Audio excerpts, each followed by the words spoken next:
बरेली के लोगों, भोले भाले लोगों, बरेली के ईमानदार लोगों, बरेली के शरीफ लोगों, ये प्रत्याशी लुटेरा है और इसका भतीजा भी लुटेरा है। इसीलिए मुझे वहां की जनता ने, हिंदू मुसलमान सिख भाइयों ने 1.25 लाख वोट देकर मुझे चुनाव जिताया और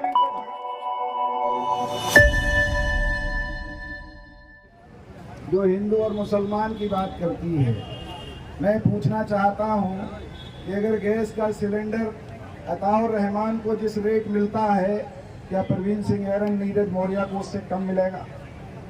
क्या अगर मुसलमानों के बच्चों को नौकरियां नहीं मिल रही हैं, मुसलमान तो सब्र किए हुए बैठा है इस बात के लिए कि हमने भारतीय जनता पार्टी को वोट नहीं दिया था, इसलिए हमारे भाई, हमारे बेटों को नौकरी ना मिले, कोई बात नहीं है। लेकिन हिंदू भाई अपने आप को ठगा हुआ महसूस कर रहे हैं कि भारतीय जनता पार्टी की सरकार बनाने के बाद हमें उम्मीद थी कि मोदी जी 2 करोड़ नौकरी देंगे, लेकिन पूरे इलाके में 2 नौकरियां भी नहीं मिल पाई। इसीलिए साथियों, बहुत से मुद्दे हैं। जहां तक आंवला के भारतीय जनता पार्टी के प्रत्याशी के बारे में अभी शिवचरण कश्यप जी ने बताया और आप सब लोग जानते हो, लेकिन क्योंकि वो वहीं के रहने वाले हैं, लेकिन मैं आपके बरेली लोकसभा का जो प्रत्याशी है वो आपके बरेली लोकसभा का नहीं है, वो हमारे बहेड़ी का है। मैं उसी को चुनाव हराकर अभी उसे वहां से भगाया। बहेड़ी की जनता ने, बहेड़ी की जनता ने उन्हें क्यों भगाया? बरेली के लोगों, भोले भाले लोगों, बरेली के ईमानदार लोगों, बरेली के शरीफ लोगों, ये प्रत्याशी लुटेरा है और इसका भतीजा भी लुटेरा है। इसीलिए मुझे वहां की जनता ने, हिंदू मुसलमान सिख भाइयों ने 1.25 लाख वोट देकर मुझे चुनाव जिताया और इनको भगाने का काम करा है। भारतीय जनता पार्टी के बड़े नेताओं की अकल पर पत्थर पड़ गए हैं। एक ऐसे लुटेरे को बरेली लूटने का मौका देना चाहती है भारतीय जनता पार्टी, जो बहेड़ी में कोई जमीन नहीं बची जिस पर कब्जा न करा हो। बहेड़ी कस्बे के चारों तरफ आप चले जाओ, शेरगढ़ जो अड्डा है वहां पर जो जमीन पे जो दुकानें बन रही है मार्केट, वो उन्हीं का भतीजा बनवा रहा है।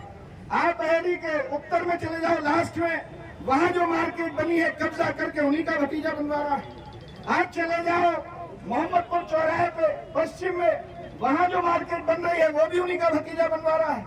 वहां के लोग इतने परेशान थे कि आप बताओ, जिस गांव के रहने वाले हो जाकर पता कर लेना, दमखोदा गांव का रहने वाला है ये। वहां पर खास बिल्कुल मेन रोड पर कब्रिस्तान की जगह पर कब्जा करके इसने बारात घर बनवाने का काम करा है।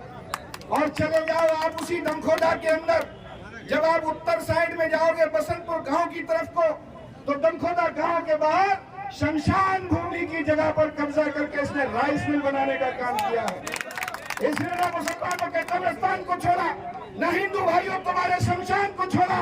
ऐसा प्रत्याशी भारतीय जनता पार्टी ने आपके बीच में दिया है, इसे बरेली लूटने का मौका मत देना। और खासतौर से भाइयों, व्यापारी भाइयों, आपसे कहना चाहता हूँ कि ये फोन करके अगर धोखे में भी इसे मौका मिल गया तो फोन करके तुमसे जबरदस्ती पैसे मंगाने का काम करेगा और तुम जाओगे।